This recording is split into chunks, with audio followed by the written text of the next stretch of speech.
ഈ കഴിഞ്ഞ ലാപൽമാസ് മാച്ചിൽ ഡാനി ഓൾമോ അവൈലബിൾ ആയിട്ടും ഈ ഒരു ഹാൻസി ഫ്ലിക്ക് താരത്തെ കളിപ്പിച്ചിട്ടുണ്ടായിരുന്നില്ല. അപ്പോൾ കളിപ്പിക്കാത്തതിൻ്റെ മെയിൻ റീസൺ എന്ന് പറയുന്നത് പ്ലെയറിനുള്ള ആ ഒരു മസിൽ ഇഞ്ചുറിയാണ്. മസിൽ ഫ്രെജിലിറ്റി എന്നിട്ടാണ് ആ ഒരു ഇഷ്യൂവിൻ്റെ പേര്.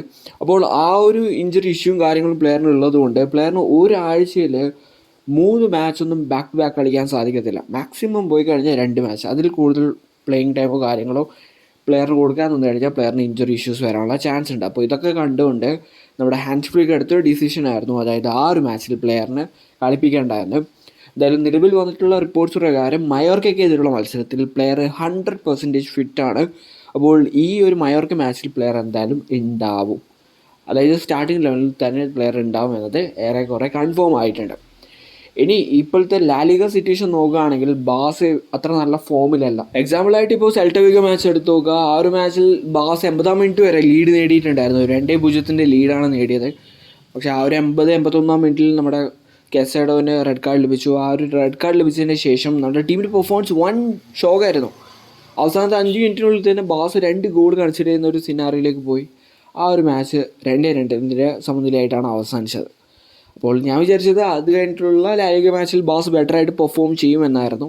പക്ഷേ ലാ പാൽമാസിനെതിരെയുള്ള മത്സരത്തിൽ ബാസ് 2-1 തോറ്റു. അപ്പോൾ ഈ ഒരു പെർഫോമൻസ് കാഴ്ചവെച്ച് മുന്നോട്ട് പോകാനാണ് ബാസയുടെ പ്ലാനെങ്കിൽ ലാലിഗ ഹോപ്സ് വെക്കേണ്ടതെന്ന് എനിക്ക് പറയാനുള്ളൂ. പിന്നെ ഇതേ സമയത്ത് റയലിൻ്റെ കേസ് നോക്കുകയാണെങ്കിൽ റയൽ ഇപ്പോൾ ഇതാ അത്യാവശ്യം നല്ല രീതിയിൽ പെർഫോം ചെയ്യുന്നുണ്ട്. But to be honest real ട്രാക്കിലേക്കൊന്നും വന്നിട്ടില്ല. ഇപ്പോൾ ഈ റീസെൻ്റായിട്ട് ഞാൻ കണ്ട മാച്ച് എന്ന് പറയുന്നത് ഗെറ്റാഫയ്ക്കെതിരെയുള്ള മത്സരമാണ്. ആ ഒരു മത്സരത്തിൽ ഈ ഒരു റയൽ മാഡ്രിഡിന് പെനാൽറ്റി ലഭിച്ചിട്ടുണ്ടായിരുന്നു. ആ ഒരു പെനാൽറ്റി വന്നത് എന്ന് പറയുന്നത് ഈ ഒരു റുഡിഗറുടെ ഷർട്ട് പിടിച്ചു വലിച്ചു എന്നൊക്കെ പറഞ്ഞിട്ടായിരുന്നു. ഇതേ സിമിലർ ഫൗള് ഈ ഒരു ലാ പാൽമാസ് മാച്ചിൽ ഉണ്ടായിരുന്നു കുബാർസിക്കെതിരെ. പക്ഷെ അവിടെയൊന്നും പെനാൽറ്റിയോ കാര്യങ്ങളൊന്നും വന്നിട്ട് കണ്ടിട്ടില്ല. പക്ഷേ ഇതിന് പെനാൽറ്റിയൊക്കെ കൊടുത്തു. അത് എനിക്ക് ഇപ്പോഴും വ്യക്തമാകുന്നില്ല, ഇത് എന്തുകൊണ്ട് ഡിഫറെൻ്റ് ആയിട്ടുള്ള ഡിസിഷൻസ്, ഒരേ ഫൗളിന് ഡിഫറെൻറ്റ് ഡിസിഷൻസ് എന്തുകൊണ്ട് വരുന്നു മനസ്സിലാക്കാൻ പറ്റുന്നില്ല. ഇതിനുള്ള ഒരു ക്ലിയർ എക്സ്പ്ലനേഷൻസ് റഫറിമാർക്ക് കൊടുക്കുന്നത് നല്ലതായിരിക്കും. അങ്ങനെ പെനാൽറ്റിയിലൂടെ റയൽ ഒരു ഗോൾ നേടി. പിന്നെ അത് കഴിഞ്ഞിട്ട് എംബാപ്പയുടെ ഒരു ഔട്ട്സൈഡ് ദി ബോക്സ് ഷോട്ടിലൂടെ റയൽ 2-0 ഒരു വിജയം കരസ്ഥമാക്കി. പക്ഷേ ഈ ഒരു മാച്ചിൽ ഒപ്പോണൻ്റ് അത്ര ടോപ്പ് അല്ലാത്തത് കൊണ്ടാണ് റയലിന് ഈ ഒരു മാർജിനിൽ വിൻ ചെയ്യാൻ പറ്റിയത്. അപ്പോൾ റയലിൻ്റെ സ്റ്റാൻഡേർഡ്സ് വെച്ച് നോക്കുമ്പോൾ ഇത് വളരെ വീക്കായിട്ടുള്ളൊരു റിസൾട്ട് തന്നെയാണ്. കാരണം അത്യാവശ്യം നല്ലൊരു സ്ക്വാഡ് അവരുടെ കയ്യിലുണ്ട്. ശരിയാണ്, ചില പ്ലേയേഴ്സ് ഇഞ്ചേർഡ് ആണ്. പക്ഷെ എന്നാലും റയലിൻ്റെ സ്റ്റാൻഡേർഡ്സ് വെച്ച് നോക്കുമ്പോൾ ഈ ഒരു റിസൾട്ട് അപ് ടു ദി ലെവലല്ല. ഇഞ്ചറി ഇഷ്യൂസ് ഉണ്ട് എന്നൊക്കെ പറഞ്ഞാൽ കൂടി തന്നെയും ഈ ഒരു സ്ക്വാഡ് വെച്ചിട്ട് ഇതിനേക്കാൾ ബെറ്റർ റിസൾട്ട് ക്രിയേറ്റ് ചെയ്യാൻ പറ്റും. പക്ഷെ എന്താ പറ്റിയെന്ന് മനസ്സിലാകുന്നില്ല. എന്തായാലും റയലിൻ്റെ അവസ്ഥ ഇങ്ങനെയാണുള്ളത്. പക്ഷേ അവരുടെ പെർഫോമൻസ് ഒക്കെ കാണുമ്പോൾ ചില ആൾക്കാർ വിചാരം എന്ന് പറയുന്നത് അവർ ട്രാക്കിലേക്ക് വന്നു എന്നാണ്. പക്ഷേ ട്രാക്കിലേക്ക് വന്നിട്ടില്ല. ട്രാക്കിലേക്ക് വരാനുള്ള ഓപ്പർച്യൂണിറ്റി ഉണ്ട്. അത് പ്രോപ്പറായിട്ട് യൂട്ടിലൈസ് ചെയ്യോ ഇല്ലയോ എന്നതെല്ലാം കണ്ടറിയേണ്ട ഒരു കാര്യമാണ്. എന്തായാലും ഈ ഒരു വിജയത്തോടു കൂടി നിലവിലുള്ള ലാലിഗ ടേബിളിൽ റയൽ ഇപ്പോൾ 2ാം സ്ഥാനത്തുണ്ട്, അതും 33 പോയിൻറ്റ്സോട് കൂടി. അതേസമയത്ത് ബാസയാണെങ്കിൽ 1ാം സ്ഥാനത്ത് 34 പോയിൻറ്റ്സോട് കൂടിയാണ് നിൽക്കുന്നത്. അതുമാത്രമല്ല റയലിൻ്റെ കയ്യിൽ ഒരു മാച്ച് കൂടി ബാക്കിയാണ്. അപ്പോൾ അടുത്ത മാച്ചിൽ ഇപ്പോൾ റയൽ വിൻ ചെയ്യുകയാണെങ്കിൽ ലാലിഗയിൽ 1ാം സ്ഥാനത്തേക്ക് പോകും. ബാസ കുറച്ചും കൂടി സ്ട്രഗിൾ ചെയ്യേണ്ട ഒരു സിനാറിയിലേക്ക് പോകും. ഈ കഴിഞ്ഞ എൽ ക്ലാസിക്കോയിൽ ശരിക്കും പറഞ്ഞു കഴിഞ്ഞാൽ ബാസ ഏകദേശം 6 പോയിൻറ്റ്സിൻ്റെ ഒരു വ്യത്യാസത്തിലാണ് നിന്നത്. അത്യാവശ്യം നല്ലൊരു ഫോമിലും കൂടിയാണ് നിന്നത്. അതാണിപ്പോൾ ബോട്ടിൽ ചെയ്തായിട്ടുള്ളൊരു സിനാറിയിലേക്ക് കൊണ്ടെത്തിച്ചിട്ടുള്ളത്. എന്തായാലും ശരി, ഫ്ലിക്കിൻ്റെ അണ്ടറിലുള്ള ടീം തിരിച്ച് ട്രാക്കിലേക്ക് വരുമെന്ന് വിശ്വസിക്കുന്നു.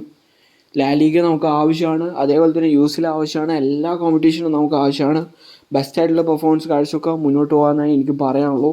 എന്തായാലും നെക്സ്റ്റ് മാച്ച് മയോർക്കെതിരെയുള്ള മത്സരം എന്ന് പറയുന്നത് അത്യാവശ്യം ടഫായിട്ടുള്ളൊരു മാച്ച് തന്നെയാണ്. എന്തായാലും ആ ഒരു മാച്ചിൽ കെസൈഡ് വരുന്നത് കൊണ്ട് പ്രതീക്ഷയുണ്ട്. അതായത് ബാസ ആ ഒരു മാച്ചിൽ ബെറ്റർ റിസൾട്ട് ക്രിയേറ്റ് ചെയ്യും. അതുമാത്രമല്ല ഡിഫെൻസീവ് വൈസ് ബാസ അത്യാവശ്യം സ്ട്രോങ് ആയിരിക്കും എന്നത് ഒരു വിശ്വാസമുണ്ട്.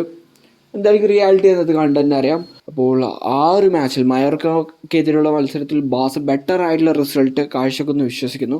കാരണം ഈ ഒരു മാച്ചിൽ പെർഫോമൻസ് ഡിപ്പെൻഡ് ആയിട്ടായിരിക്കും ഇനി നടക്കാൻ വേണ്ടി പോകുന്ന റയൽ ബെറ്റിസ് മാച്ച് ഉണ്ടാവുക. കാരണം റയൽ ബെറ്റിസിൻ്റെ ഹോം ഗ്രൗണ്ടിൽ പോയിട്ട് വേണം ആ ഒരു മാച്ച് കളിക്കാൻ. അപ്പോൾ അത്യാവശ്യം നല്ലൊരു മൊറാൽ ക്രിയേറ്റ് ചെയ്താൽ മാത്രമേ നമുക്ക് ആ ഒരു മാച്ചിൽ ബെറ്റർ ഔട്ട്പുട്ട് ക്രിയേറ്റ് ചെയ്യാൻ പറ്റും. പിന്നെ ആ ഒരു മാച്ചിൽ നമ്മുടെ ലോൺ താരം വിക്ടർ റോക്കെ ഉണ്ട്. അപ്പോൾ പ്ലെയറിനൊരു റിവെഞ്ച് കാണിക്കാനുണ്ടാവും. അപ്പോൾ ആ ഒരു റിവെഞ്ച് നടക്കാതിരിക്കണമെങ്കിൽ ബാസ് ബെറ്ററായിട്ട് പെർഫോം ചെയ്യണം. അങ്ങനെ പെർഫോം ചെയ്യണമെങ്കിൽ ഈ ഒരു മയോർക്കെതിരെയുള്ള മത്സരത്തിൽ ബെറ്റർ റിസൾട്ട് ബാസ് ക്രിയേറ്റ് ചെയ്തേ പറ്റത്തുള്ളൂ. നടക്കോ ഇല്ലയോ എന്നതെല്ലാം കണ്ട് തന്നെ അറിയാം. അപ്പോൾ ഇതൊക്കെയാണ് ഈ ഒരു വീഡിയോയിൽ പറയാൻ ആഗ്രഹിച്ച കാര്യങ്ങൾ. ഈ ഒരു വീഡിയോ ഇത്രയുള്ളൂ. അടുത്തൊരു വീഡിയോ ആയിട്ട് കാണുന്നവരെ ബൈ.